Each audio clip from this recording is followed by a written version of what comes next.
तो देखा आपने, अब आपको मैनपुरी से सीधे कानपुर लेकर चलते हैं। कानपुर में भी बाबा का आश्रम है। 3 साल पहले बना था। 6 एकड़ में बना है एक आलीशान आश्रम। 3 साल से बना है, लेकिन आज तक बाबा वहां गए ही नहीं। बावजूद इसके आश्रम खड़ा है।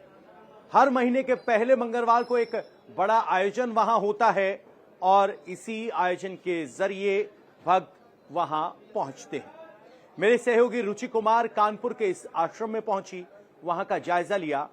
क्या है आश्रम की तस्वीर, आप भी देखिए। कानपुर से करीब 30 किलोमीटर दूर बिधनू में ये करसई गांव है और यहाँ ये भोले बाबा का आश्रम है। ये आश्रम करीब 6 एकड़ जमीन पर बना हुआ है। बाहर इस तरह से भोले बाबा की तस्वीर भी यहाँ लगी है। सोचकर देखो साथ क्या जाएगा। अब यहाँ इसको सुंदर तरीके से रंगोली से सजाया गया है। शुभ आगमन, यानी जो भोले बाबा है उनके इंतजार में इसको सजाया गया है। भोले बाबा की यहाँ तस्वीर लगी है और यहाँ पे लिखा है, नारायण साकार हरि की संपूर्ण ब्रह्मांड में सदा सदा के लिए जय जयकार हो।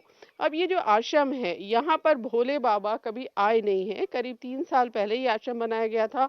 जो भक्त हैं, हर मंगल को तो खासतौर से यहाँ बहुत ज्यादा भीड़ रहती थी। रोजाना भी लोग रहते थे, लेकिन जिस तरह से हाथरस में जो हादसा हुआ है उसके बाद यहाँ आश्रम में सन्नाटा है। ये गेट उसी तरह का है जिस तरह का गेट आप बाकी आश्रम में देखते हैं। मैनपुरी में भी इसी तरह का गेट है।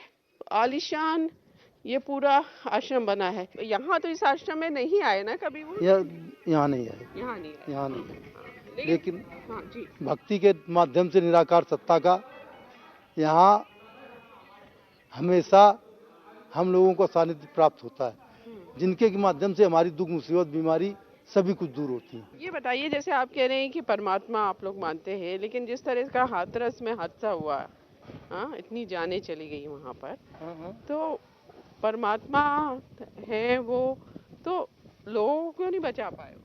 हाँ, क्या केदारनाथ में इससे पूर्व हादसा हुआ, मक्का मदीना में हादसा हुआ, मक्का मदीना वाले क्यों ना बचा पाए? ऐसा क्या परमात्मा करते हैं? हर किसी मानव को स्वयं के कर्मों का ही फल मिलता होगा। असामाजिक तत्वों ने किया, उन्हें भी मिलेगा।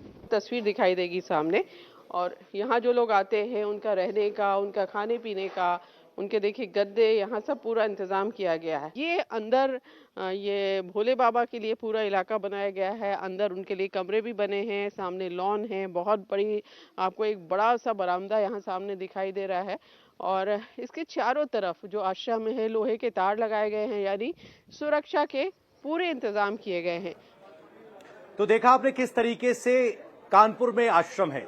अब इस आयोजन का मुख्य आयोजनकर्ता मधुकर गिरफ्तार कर लिया गया है। पुलिस रिमांड पर लेने के लिए अभी हाथरस कोर्ट में उसको लेकर आने वाली है।